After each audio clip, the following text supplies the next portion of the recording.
সোমবার দুপুরে বারাবণী বিধানসভার জামগ্রাম পঞ্চায়েতে মমতা ব্যানার্জি দীর্ঘ 15 বছরের উন্নয়নের পাঁচালী নিয়ে প্রচারের কর্মসূচি পালন করলেন বারাবণীর বিধায়ক তথা আসানসোল পৌর নিগমের মেয়র বিধান উপাধ্যায়। তৃণমূল কংগ্রেসের পক্ষ থেকে এই উন্নয়নের প্রচারের নামকরণ করা হয়েছে উন্নয়নের সংলাপ। বিধান উপাধ্যায় এলাকার বাসিন্দাদের জানান, মমতা ব্যানার্জি পশ্চিমবাংলার বাসিন্দাদের সাথে সবসময় আছেন। তিনি বিভিন্ন সময় বিভিন্ন উন্নয়নমূলক প্রকল্প এনেছেন। তার সুবিধার্থে প্রত্যেক বাসিন্দা উপভোগ করছেন। জামগ্রামের সব রাস্তা থেকে শুরু করে বিভিন্ন কাজ করা হচ্ছে। আগামী কয়েকদিনের মধ্যে জলের পাইপলাইনের কাজ সম্পূর্ণ হলে গ্রামের বাসিন্দারা জল পাবেন। তিনি গ্রামবাসীদের কাছে আবেদন করেন মমতা ব্যানার্জির হাত শক্ত করতে। Green Asansol, clean Asansol.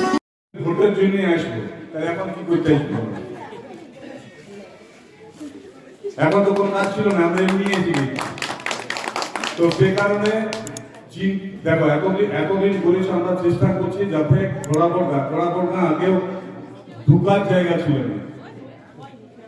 মানে যারা পুরানো আছে তারা জানবেন, যারা দেখিয়েছে চারিদিকে এখন রাস্তা ভালো হয়ে গেছে। খোড়াপড় দেখো, খোড়াপড় ভালো গ্রাম, শিক্ষিত গ্রাম, সবাই থাকে।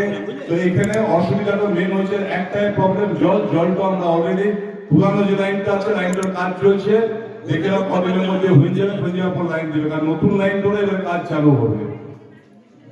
তাই এতদিন যখন ওয়েট করেছো, আরো 1 মাস ওয়েট করে দাও।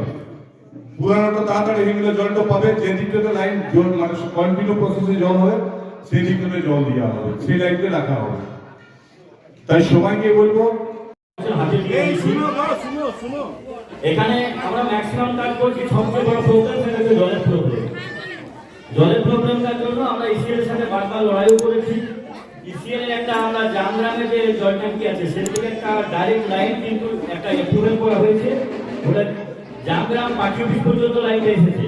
কিন্তু যেহেতু ইসিএল এখন ঠিকাদারকে পেমেন্ট দিইনি, তার ইন্টারনাল রেট করছিল, সেই জন্য আমরা সরকার তুলে ধরেছি। তা আজ আমাদের জামগ্রাম জিপিতে প্রথম শুরু হচ্ছে। 15 বছরে যে দিদির উন্নয়ন হয়েছে অকল্পনীয়, মানে একটু কল্পনা করা যায় না। আমাদের এখানে শুধু একটাই এখন প্রবলেম আছে, যেটা জলের প্রবলেম। চারদিকে উঠে আসছে, এই জলের প্রবলেম কাজ চলছে অলরেডি। এই কাজটা মনে হয় যতটা 1-2 সপ্তাহের মধ্যে ঠিক হয়ে যাবে।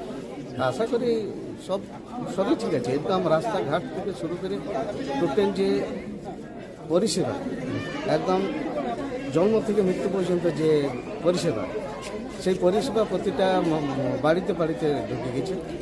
তাই আপনার গ্রাম পঞ্চায়েতে অর্থাৎ জামগ্রাম জিপিতে এখনো কি অসুবিধার মধ্যে সম্মুখীন হতে হচ্ছে আপনাদের? শুধু বিশেষ করে জলের অসুবিধাটাই আছে। একদম রাস্তাঘাট থেকে শুরু করে ডেভেলপমেন্টের কাজ সবই হয়েছে। এই জলের অসুবিধা এই প্রবলেমটা হয়ে গেলে আমাদের সলভ হয়ে যাবে।